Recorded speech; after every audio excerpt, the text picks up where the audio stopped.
est-ce que l'argent dont il dispose pour sa campagne irait automatiquement au candidat qui le remplacerait? Alors, automatiquement, en fait, la réponse est non. C'est pour ça qu'il y a un volet financier qui n'est pas négligeable dans cette histoire. Alors, pour comprendre, il faut se reporter en novembre dernier. Vous savez, la fameuse primaire de la droite et du centre. Énorme succès. Elle avait rapporté 17 millions d'euros. Vous savez, il fallait mettre 2 euros sur la table pour voter.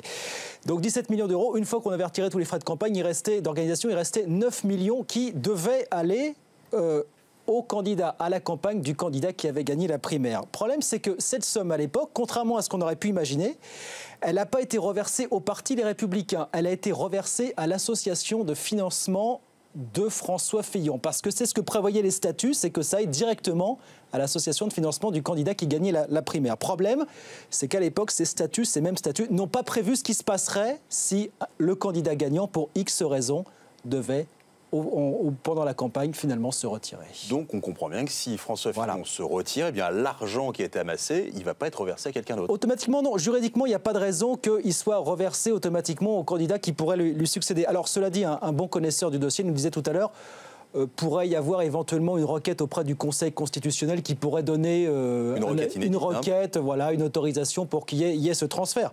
Donc ça pourrait éventuellement se passer comme ça, pour le coup. Alors, il y a l'argent de la primaire, mais il y a aussi l'argent des dons.